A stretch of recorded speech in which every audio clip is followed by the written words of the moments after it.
আল্লাহর বান্দা তারাই যখন খরচ করে, ব্যয় করে, বাজার করে, কাপড় কিনে, তখন মধ্যম পন্থা অবলম্বন করে, অপব্যয় করে না।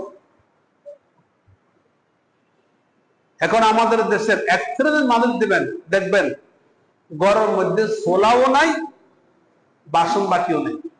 তারা খাওয়ার সময় হলে চাইনিজ হোটেলে চলে যায়, রেস্টুরেন্টে চলে যায়।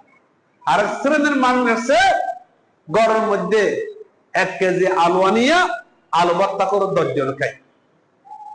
কিন্তু আল্লাহ যাকাত প্রথা ফরজ করেছেন এই জন্য যেন তুমি আকাশ ছোঁয়া ধনী হতে না পারো, আর গরিব যেন অনাহার না হয়। যত ধনী আছে, যত শিল্পপতি পুঁজিপতি আছে, এরা কি ধনী বা শিল্পপতি পুঁজিপতি এমনি হয়? এমনি হয় না। কর্মচারীর বেতন মারি খায়, উপযুক্ত বেতন না দিয়ে হয়, দুর্নীতি করা হয়, জিনিসকে গুদামজাত করে সংকট সৃষ্টি করে জিনিসকে বহু দামে বিক্রি করা হয়। এইভাবে ব্যাংক থেকে লোন নিয়ে তারপর ওই টাকার পরিশোধ না করে টাকাওয়ালা হয়। এটা ইসলাম একটাও পছন্দ করে না। যখন দেশের মধ্যে সংকট চলবে, অভাব চলবে, তখন আপনি ওই জিনিসটা গুদামজাত করতে পারবেন না। লাভ কয় টাকা করবে এটা সীমিত একটা হিসাব আছে। এই জন্য আল্লাহ বললেন ওয়াল্লাযীনা ইযা আনফাকু লাম ইউসরিফু ওয়া লাম ইয়াকতুরু ওয়া কানা বাইনা যালিকা কাওয়ামা। ঈমানদার তারা, আল্লাহর বান্দা তারা যখন ব্যয় করে, খরচ করে, তখন অপব্যয় করে না। যতটুকু খরচ করার সাধ্য আছে, যেই পরিমাণ খরচ করলে, যেই পরিমাণ খানা খাইলে নিজে চলতে পারবে, ওই রকম মধ্যম পন্থা অবলম্বন করে। ওয়ালাম ইয়াকতুরু ওয়া কানা বাইনা যালিকা কাওয়ামা। والذين لا يدعون مع الله إلها آخر ولا يقتلون النفس التي حرم الله إلا بالحق ولا يزنون। আল্লাহর বান্দা তারা লা ইয়াদউনা মা আল্লাহ, আল্লাহর সাথে আর কাউকে ডাকে না।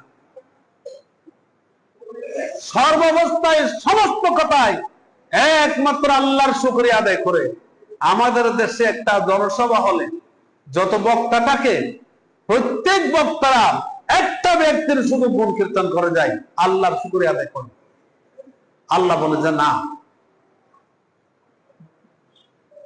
কোন ইবাদতে, কোন কাজে আল্লাহর সাথে কাউকে উপাস্য স্থির করা যাবে না। আল্লাহ ছাড়া আর কাউকে ডাকা যাবে না। আল্লাহ ছাড়া আর কারো হুকুম পালন করা যাবে না। আল্লাহ ছাড়া কারো ইবাদত করা যাবে না। এখন ইনিল হুকমু ইল্লা লিল্লাহ। আমরা কিছু কিছু শরীয়তি বিধানে আল্লাহর কথা মানি, আর কিছু কিছু কথাতে আল্লাহর শরীয়ত মানি না। আল্লাহর কথা আমরা মানি না। ব্যবসার মধ্যে কোরআন হাদিস আছে না? কোরআন হাদিসে বিশদ আলোচনা আছে ব্যবসা সম্পর্কে, রাষ্ট্র পরিচালনা সম্পর্কে কোরআন হাদিসে অনেক আয়াত আছে, সমাজ পরিচালনা অনেক আয়াত আছে। এইগুলো আমরা মানি না। আমরা নামাজে গেলে, রোজায় গেলে এই রোজা এবং কোরআনের বেলায় কিছু আয়াত মানি। এই জন্য আল্লাহ বলেছেন ওয়াল্লাযীনা লা ইয়াদউনা মা আল্লাহি ইলাহান আখারা। আল্লাহ ছাড়া দ্বিতীয় কারো ইবাদত করা যাবে না, কারো হুকুম মানা যাবে না। ওয়ালা ইয়াকতুলুনা আন-নাফসাল্লাতী হারামাল্লাহু ইল্লা বিল হক। আর অন্যায়ভাবে কোন মানুষকে হত্যা করা যাবে না। এখন আমরা মুসলমান, যারা অন্যায় করে তারা তো মুসলমান, তাদের জন্য আফসোস লাগে। একটা নিরীহ মানুষ, একটা নির্দোষ মানুষ, তাকে গিলটি বানাইয়া, জেনাকুর বানাইয়া ডাকাত বানাইয়া, সন্ত্রাস বানাইয়া, তারপরে তার বিচার করে অন্য তাকে ফাঁসি দে, তাকে মার। এটা কবিরা গুনাহ। আপনি যতই ইবাদত করেন না কেন, যে একটা কবিরা গুনাহ করবে তার নাম হচ্ছে ফাসিক। একটা কবিরা গুনাহ যদি যে ব্যক্তি করে, এটা প্রমাণিত হয়, কোন বিচারকের মজলিসে তার স্থান নাই, সে কখনো বিচারক হইতে পারবে না। কোন সাক্ষী জগতে এর সাক্ষী আর গ্রহণযোগ্য হবে না। এই কবিরা গুনাহ যে করে, সে কখনো কোন সমাজের নেতৃত্ব দিতে পারবে না, কারণ সে ফাসিক, আল্লাহর সাথে বেঈমানি করেছে, আল্লাহর আদেশের অমান্য করেছে, সুতরাং সে বিচারের মধ্যেও তার প্রতারিত করেছে। এই জন্য আল্লাহ বলে দিয়েছেন,